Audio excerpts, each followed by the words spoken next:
This is a video of a spare tire for a smart car. When I first purchased the car, I realized that there wasn't a spare, and I know that they have smart service, which is a good thing. But if you get a flat, they give you an air pump and Inflato liquid to put in the tire, and that's great. If it's just a simple flat with a puncture, but if you have any more other damage other than that, that's not going to do it. So you would have to call up this 800 number they have for service, and you would have to wait. And if it's an oddball time of the night, or if it's a location that's not easily accessible, you may be there quite a few hours, or who knows how long. So I decided not to have to deal with that.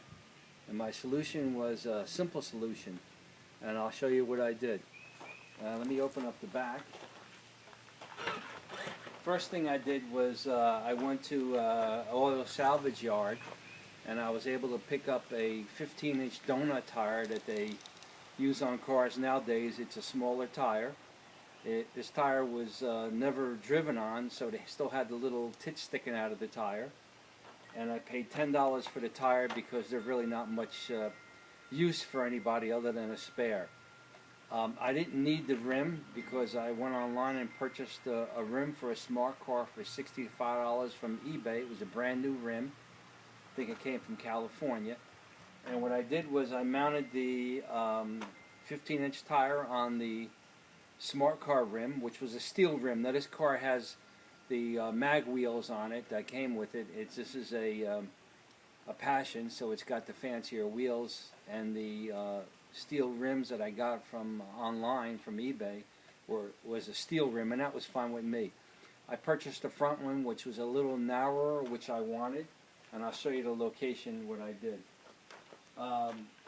Everybody wonders where you put these tires. Well, the driver's side, the seat doesn't go all the way back. The seat actually stops short. For some reason, it doesn't recline all the way. So what I ended up doing is the spare tire sits behind the driver's seat. You can see it right here. There's the spare tire.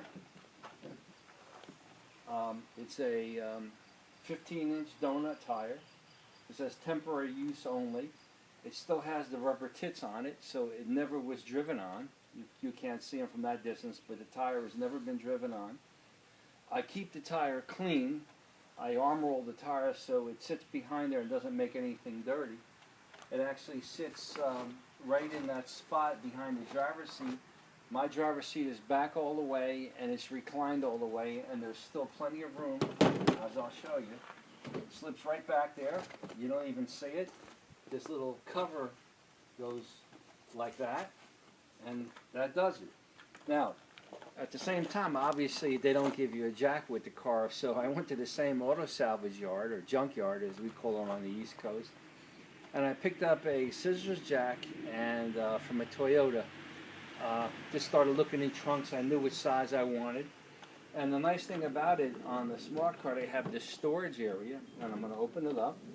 And inside the storage area, it's just a kind of an area for putting stuff.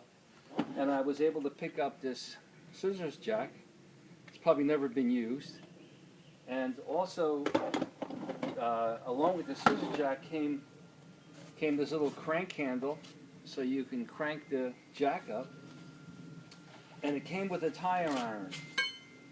Now this tire iron, of course, was made for a Toyota.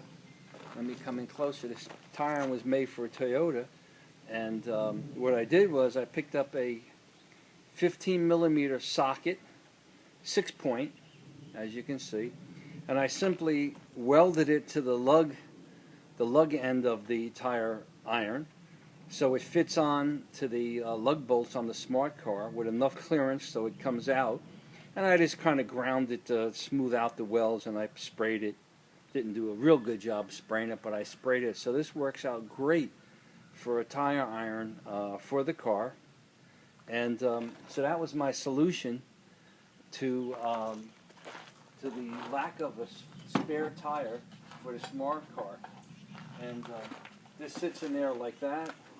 I have a set of jumper cables, and this closes like this, and that's it. So that was my solution to the lack of a spare on a smart car, because you certainly, I really don't like the idea of driving a car without a spare, because if in fact you do break down, and God knows that happens, at least you got a shot at changing the tire and getting back home again. Now obviously that donut tire that I have and the ones that come with cars are only made for 50 miles an hour, and I think they say you shouldn't drive any more than 50 miles.